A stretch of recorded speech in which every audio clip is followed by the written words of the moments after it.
Good evening, students. Welcome to day 8 POC-II crash course. So in today's live session, I'm going to explain about reactions of fats and oils.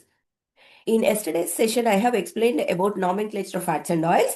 And one of the most important expected question is differentiate between fats and oils and the nomenclature of fats and oils. So if you have missed yesterday's session, replay will be available. You can watch replay. Stay with me till the end because whatever the reactions that I'm going to explain in today's session, definitely two you will be getting in your final examination. Stay with me till the end because I'm going to explain these concepts exactly the way how you are supposed to write to get maximum marks in your final examinations. As usual, quiz will be enabled at the end of this particular session and review the concept, whatever that you learned in today's session, then attempt the quiz.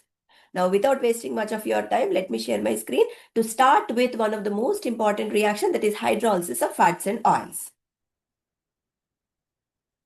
Let's first consider the overall reactions of fats and oils. So these fats and oils, they will undergo hydrolysis. A particular type of hydrolytic reaction is also known as saponification. And they will also undergo hydrogenation reactions, oxidation reactions, and drying reactions. And in addition to these four core reactions of fats and oils, they will also undergo hydrogenolysis and also acrolein formation. So these are a list of reactions of fats and oils. There is another important topic given in your syllabus, that is rancidity. This rancidity mainly occurs due to oxidation and also hydrolysis of fats and oils. Out of all these reactions, the reactions which are highlighted here are given in your syllabus.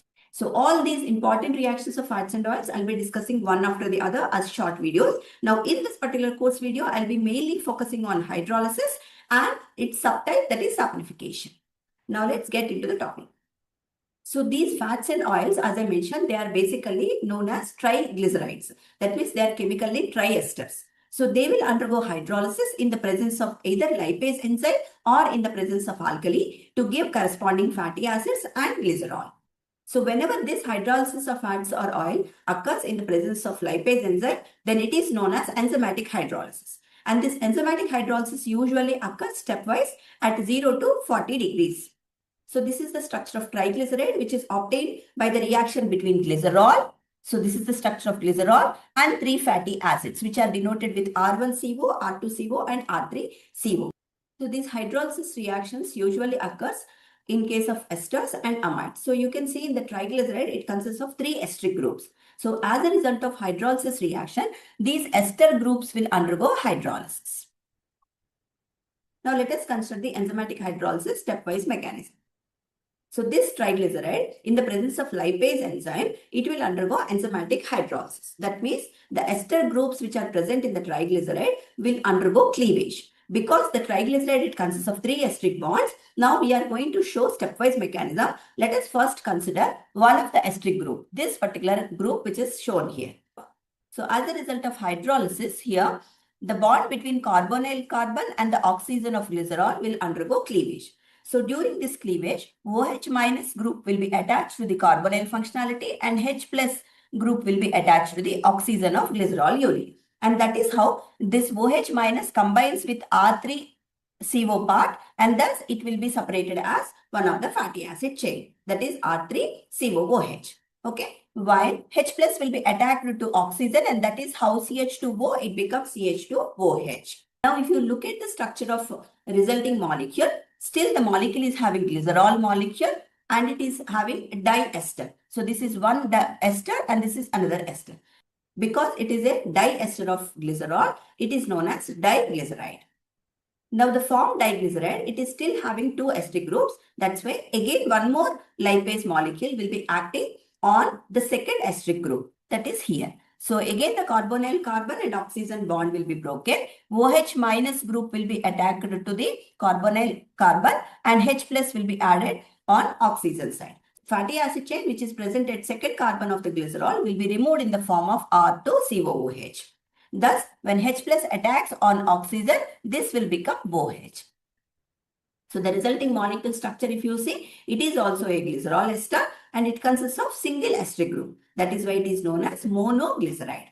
So this is how triglyceride upon lipase action, it will be converted to diglyceride. Then again, second mole of lipase will be acting on second ester group, and that is how from diglyceride we will get monoglyceride. Now this monoglyceride is still having one of the ester group. So again, one more mole of lipase will be acting on this particular monoglyceride to cleave the ester group, and that is how again OH minus will be attacked on carbonyl side and H plus will be attacked on the oxygen side. So upon attachment of OH minus to R1CO, this will become R1COOH, that is the corresponding fatty acid, and the remaining molecule it will generate glycerol. So this is how finally we get glycerol as one of the byproduct, along with different fatty acids in the stepwise reaction. In the first step, we got R3COOH. Second step, we got R2COOH. And the last step, we got R1COOH. These are the corresponding fatty acids.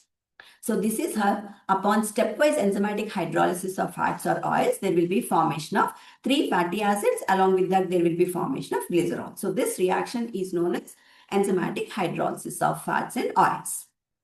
Now, whenever the same hydrolysis reaction occurs in the presence of either sodium hydroxide or potassium hydroxide, then those reactions are referred as alkaline hydrolysis. And as a result of alkaline hydrolysis, there will be formation of acid salts. When the resulting acid salts are having more than 12 carbon atoms in their structure, then they are called as soaps.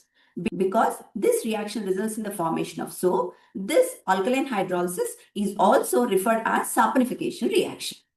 So saponification is a process by which triglycerides are reacted with sodium or potassium hydroxide to produce glycerol and a fatty acid salt, which is known as soap. So look at this particular reaction. Again, we have given the triglyceride structure, which can be a fat or oil. So here, because the molecule consists of 3 ester groups, here it consumes 3 moles of sodium hydroxide. So upon reaction of this triglyceride with 3 moles of sodium hydroxide in the presence of heat, all these 3 ester groups which are present in the triglyceride will undergo hydrolysis, as a result of which there will be generation of glycerol as one of the byproducts. So this particular part of the molecule will be separated as glycerol, the corresponding trihydric alcohol, and the remaining carbon chain will be obtained in the form of salts of corresponding fatty acid. So that R1COO, it reacts with sodium from the alkali and thus it generates corresponding salt. Similarly, R2COONA and R3COONA will be formed as corresponding salts of fatty acids, which are nothing but soaps. So because here there will be formation of soap as one of the product, this particular alkaline hydrolysis reaction is also known as saponification reaction. So as you have seen, in case of enzymatic hydrolysis, it usually occurs stepwise. So we have seen 3 separate steps, and in each step there will be only one ester bond. It will be undergoing hydrolysis, as a result of which there will be formation of corresponding fatty acid. So like that, ultimately at the end of 3 steps of lipase action, there will be formation of 3 different fatty acids or 3 similar fatty acids with the formation of glycerol in the ultimate step. While in case of alkaline hydrolysis, the reaction occurs at once. All the ester groups will undergo hydrolysis in the single step, and as a result of which there will be formation of glycerol along with the corresponding salts of the fatty acids, which are known as soaps. So this is the basic difference between the enzymatic hydrolysis and alkaline hydrolysis. Enzymatic hydrolysis occurs stepwise, while alkaline hydrolysis occurs at once. That means all the ester groups will be undergoing hydrolysis at once. And in the enzymatic hydrolysis, there will be formation of fatty acids and glycerol as the products. While in case of alkaline hydrolysis, along with glycerol, we get salts of the fatty acids. So that was the major difference between the alkaline hydrolysis and the enzymatic hydrolysis. So as you have seen, in this alkaline hydrolysis, we will be getting soaps as well as glycerol as products. That is why this particular reaction is one of the important reactions in the manufacturing of soaps and glycerol. So from this, hydrolysis of fats and oils is clear to you. So when it comes to saponification, when the same hydrolysis reaction occurs in the presence of alkali, that is known as saponification. So if you have any doubts, you can type in the chat. Alternatively, a WhatsApp group link is provided in the description of this video if you are watching the replay, and if you are attending the live session, the WhatsApp group link is given in the chat. So you can also join in that WhatsApp group, and whenever later stage you are reviewing this particular concept, if you get any doubt, then also you can join in that WhatsApp group and clarify your doubts. Now that you have understood the hydrolysis of fats and oils, now let us proceed with the next important reaction, that is known as hydrogenation of fats and oils. So this is also known as hardening of oils. It is a method by which oils can be converted to fats. Now let us proceed with the next topic. So these hydrogenation reactions are also known as hardening of oils. Even though we consider all these reactions as general reactions of fats and oils, this hydrogenation reaction usually occurs in case of oils. So it is a process by which oils get converted into fats, which are nothing but solids. So as a result of catalytical hydrogenation, vegetable oils which are having unsaturated fatty acids will be converted to solid fats, which are containing the saturated fatty acids. So this reaction occurs in the presence of nickel catalyst by passing hydrogen gas. Now let us consider an example for this reaction. So basically by this hydrogenation reaction, oils gets converted to fats. Okay. So as a result of hydrogenation reaction, triolene, which is an oil, gets converted to tristearine, which is a fat. Now let us try to understand this reaction. So the starting compound is triolene. So here it mainly consists of unsaturated fatty acid, that is oleic acid. So C17H33COOH is oleic acid. So this particular triglyceride consists of 3 such similar oleic acid units. Okay, because these fatty acids are unsaturated fatty acid, the resulting triglyceride is also liquid in nature. That means it is an oil and it is unsaturated in nature. So each of this fatty acid chain, that is C17H33, is having one double bond. And that is how 3 similar fatty acid chains are present in the triolene. So overall, 3 double bonds are present in this triolene molecule.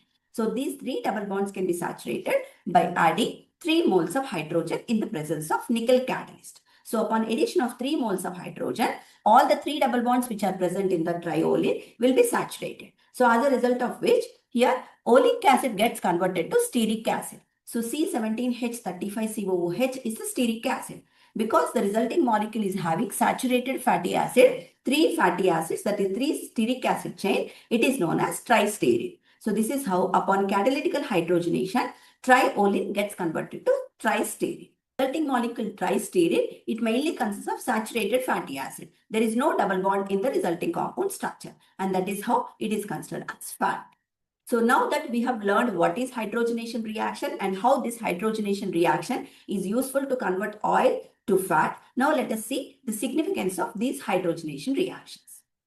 This hydrogenation reaction is useful to obtain fats with desirable consistency. So fats with desirable consistency can be obtained by subjecting oils for partial hydrogenation. That means, for example, if the given oil, each fatty acid which is present in the given oil may have, for example, 3 double bonds. Okay, so all the 3 double bonds can at once can be subjected for saturation, or out of 3 double bonds, only 2 double bonds or 1 double bond can be subjected for hydrogenation. So such type of hydrogenation reactions where only few double bonds are subjected for hydrogenation, that means the resulting fat will be still having some number of unsaturated double bonds. So such type of hydrogenation reaction is known as partial hydrogenation.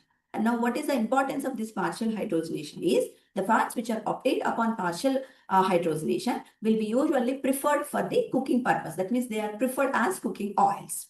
So by performing partial hydrogenation reaction, we can obtain fats with desirable consistency. So these hydrogenation reactions are useful to make oils more stable for oxidation and temperature. Among fats and oils are having unsaturated fatty acid chain. The double bonds which are present in the unsaturated fatty acid chains are more prone for the oxidation. And also, due to the presence of these unsaturated double bonds, oils cannot withstand high temperatures. So once we convert these oils by again partial hydrogenation or complete hydrogenation into fats, we get saturated fatty acid chains. So which can resist the oxidation, and also the resulting fats can withstand higher temperature. And another important use is we can subject these oils to complete hydrogenation also. Usually as a result of complete hydrogenation, we get brittle fats. And these brittle fats, even though they are not suitable for cooking purpose, but they are useful for the candle manufacturing purpose. In that way, even hydrogenation reaction is useful in candle manufacturing. So overall significance, if you see, this hydrogenation reaction is useful to obtain fats with desirable consistency, which are mainly meant for cooking purpose, and which results in the formation of more stable, temperature-wise or oxidation-wise, more stable fats and oils, and also useful in candle manufacturing industry. I hope from this hardening of oils, which is nothing but hydrogenation of oils, is clear to you. So if you have any doubts in this topic also, you can type in the chat. Now, the next topic which I am going to discuss is drying of oils. Again, one of the most important topic. You may get this mostly as a 2 marks question.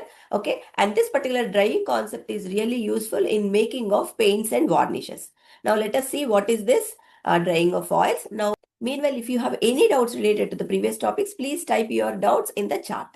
Let me quickly share my screen to begin with drying of oils. Triglycerides of unsaturated fatty acids containing 2 or 3 double bonds, they usually undergo a process which is known as drying whenever they are exposed to air and light. So this reaction is mainly meant for oils because oils are the ones which are having unsaturated fatty acid. So unsaturated fatty acid means they consist of double bonds. So whenever these double bonds which are present in the unsaturated fatty acid chain of oils is exposed to air and light, they will undergo this particular drying process. So whenever these oils are exposed to air and light, they will absorb oxygen and they will undergo polymerization reaction. So these polymerization reactions are a kind of free radical addition reaction. As a result of this drying reaction, there will be formation of dry transparent elastic film over the surface of the oil. That is why this particular process is known as drying process, and the oils which are undergoing this process are known as drying oils. So let us consider few examples for the unsaturated fatty acid ester. So usually esters of linoleic acid and linolenic acid, they will undergo drying process. So if you see linolenic acid structures are given here. So the first one is linoleic acid, which consists of 2 double bonds. One double bond is at 9th position, another double bond is at 12th position. Okay. Now in case of linolenic acid, it consists of 3 double bonds. They are present at 9, 12 and 15th position. So remember students here, both the linolenic and linoleic acid, both are having same number of carbon atoms, but one compound, that is linoleic acid, is having 2 double bonds and linolenic acid is having 3 double bonds. That is the only difference between these two fatty acids. So the esters of these fatty acids usually undergo drying process because they consist of double bonds. Okay, and another important feature in these structures is these molecules consist of conjugated double bonds. That means if you look at the position of these double bonds, they are present at alternative positions. So whenever conjugation is present, it will enhance the drying process. That means greater the number of conjugated double bonds in the given structure of unsaturated fatty acid, greater will be the drying effect. So usually a good oil, it usually takes 4 to 5 hours for complete drying process. So depending on drying character, oils are further classified into 3 types: drying oils, semi-drying oils and non-drying oils. So drying oils examples are linseed oil and hemp seed oil. Sunflower oil and cottonseed oil are the examples for semi-drying oils, and almond oil and olive oil, these are the examples for non-drying oils. Now, what is the significance of this drying of oils? Is this drying of oils reaction is useful in manufacturing of paints and also for the preparation of oil cloth. So overall, if you see, this drying reaction is characteristic for oils because oils will be containing unsaturated double bonds. So whenever these unsaturated double bonds containing molecules are exposed to air or light, they will absorb oxygen and they will undergo polymerization reaction. As a result of this drying reaction, there will be formation of dry transparent elastic layer over the surface of the oil. So this process is known as drying process.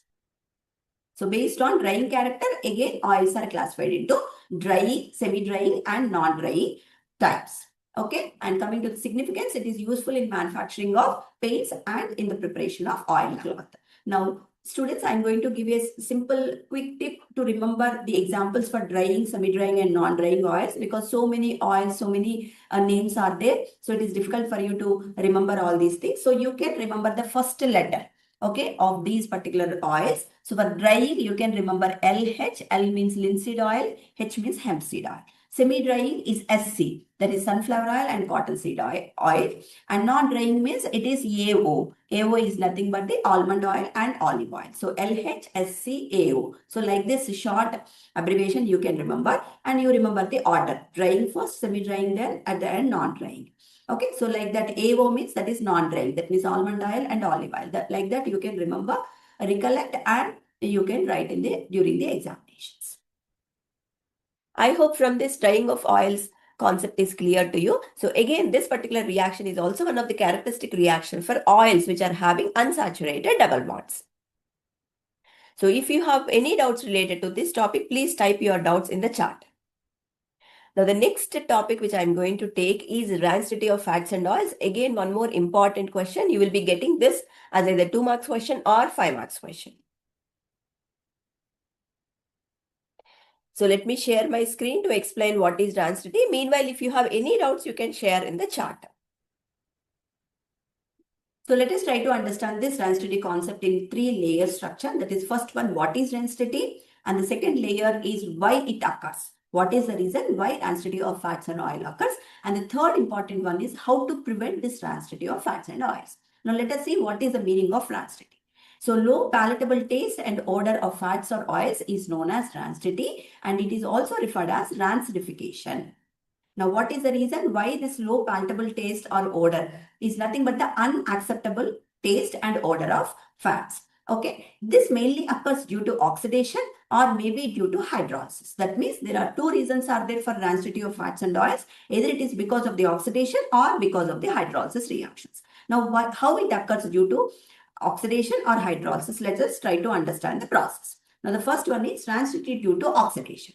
So fats or oils with unsaturated fatty acid are mainly prone for the oxidation. That means they are susceptible for the oxidation in the presence of air, and thus finally results in the formation of short chain acids as well as carbonyl compounds. So these fats or oils which are having polyunsaturated fatty acids, when they expose to air, there will be generation of peroxides. And as a result of peroxide reaction, ultimately they will be generating hydroperoxides. It is because of splitting of these hydroperoxides, ultimately there will be formation of mixture of compounds. That is, we will be getting shorter chain carboxylic acids, carbonyl compounds, that is aldehydes, ketones, and also shorter chain alcohols. So due to the formation of all these unwanted compounds, finally the fat or oil will be attaining bad taste or odor, which is known as rancidity. Okay, so actually the fat or oil should be devoid of all these unwanted products. So when it is not having all these unwanted products, then its true taste or odor will be maintained. But because of this exposure to air and oxidation process, finally the molecules will be splitting and it gives several undesirable products. It is because of these unwanted products, the taste and odor of the fat or oil will be changed, which is known as rancidity. Okay, and this is mainly due to oxidation. Now let us try to understand what happens in the hydrolysis. So these fats or oils, whenever they are exposed to certain microorganisms, they will undergo decomposition or hydrolysis. So as a result of decomposition or hydrolysis, as you are aware, usually in the hydrolysis of fats, what happens? We get glycerol. Along with that, there will be formation of either saturated or unsaturated fatty acids. So these unsaturated fatty acids, they will undergo the process which I discussed earlier. That means these unsaturated fatty acids which are formed in this reaction, either they will undergo oxidation whenever they are exposed to air, and ultimately they will be giving shorter acids or carbonyl compounds, which I explained earlier. Okay, which ultimately are the reason for the bad taste or odor of the fat or oil. Now, on the other hand, if there is formation of saturated fatty acids, these saturated fatty acids, they will undergo beta oxidation in the presence of certain microorganisms. And as a result of beta oxidation, they form corresponding ketones. That means the entire long saturated fatty acid molecule, it will undergo fragmentation, and as a result of which we will get smaller or shorter ketones. So due to the presence of all these unwanted products, it may be ketones because of the beta oxidation of saturated fatty acids, or because of the oxidation of unsaturated fatty acids. Whatever the products are formed, due to the formation of all these unwanted products, ultimately the given fat or oil under storage condition, it attains bad taste and odor, which is nothing but the rancidity. And it is the main reason for the rancidity of fats or oils. Now that we have learned what is rancidity and how it occurs, now let us see how to prevent this rancidity of fats and oils. So this rancidity of fats and oils can be prevented because one of the main reason is oxidation. We can prevent the oxidation by adding antioxidants such as alpha tocopherol, which is a naturally occurring antioxidant, which is present in most of the vegetable oils. Or alternatively, we can add some more antioxidants such as vitamin C, polyphenols, hydroquinones. All these are the examples for the antioxidants. The other way is by refrigeration. So by refrigerating the fat or oil, we can maintain the low temperature so that we can prevent the oxidation and also hydrolysis reactions, which are main reason for the rancidity of fat and oil.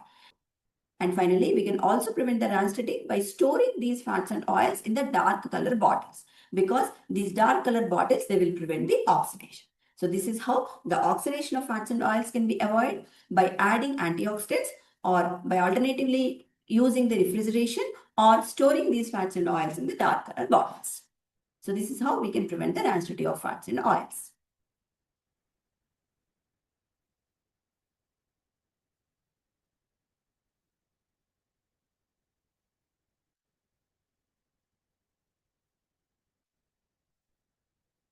So rancidity arises mainly because of the hydrolysis and also due to oxidation during storage conditions of the fats and oils. So with this, I'll stop today's session here, students. So if you have any doubts related to these 4 reactions which I discussed in today's class, you can type in the chat. Meanwhile, I'll show what exactly you have to write. Let me quickly show you how exactly you have to write. As I already explained you, whatever the reaction that I explained in today's class, all the topics are important. Either you will be getting as 2 marks question or 5 marks question. So hydrolysis, that means here 2 types of hydrolysis are there, enzymatic hydrolysis and alkaline hydrolysis. And that alkaline hydrolysis is nothing but the saponification. When it is asked about only saponification, write about alkaline hydrolysis, don't write about enzymatic hydrolysis.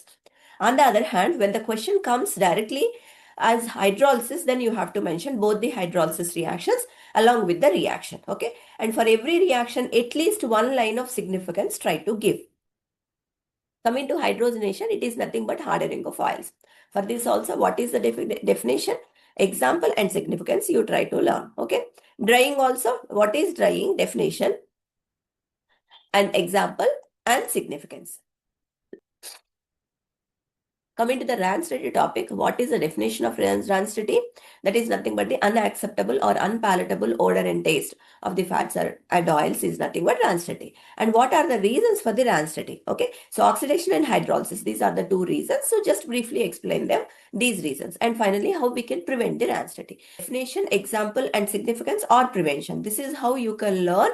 Only these aspects you can learn and reproduce without any mistakes in the final examinations. You will be getting 5 out of 5 or 2 out of 2 marks in your final examination. Okay. In order to explain what happens in a particular reaction, you will be giving only one example. You need not to give multiple examples also. Okay. Just with one example, proper definition and significance, you can easily score 5 out of 5 marks.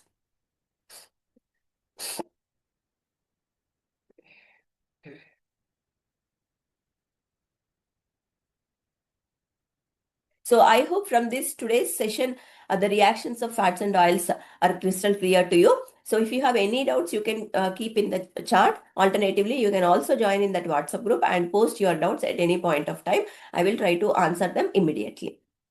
In tomorrow's session, I will be focusing on analytical constants of fats and oils, acid value, iodine value, and saponification value determinations. So quiz will be enabled very soon. So soon after this session, review the concept once, then only attempt the quiz. Now let us meet in tomorrow's session. Take care.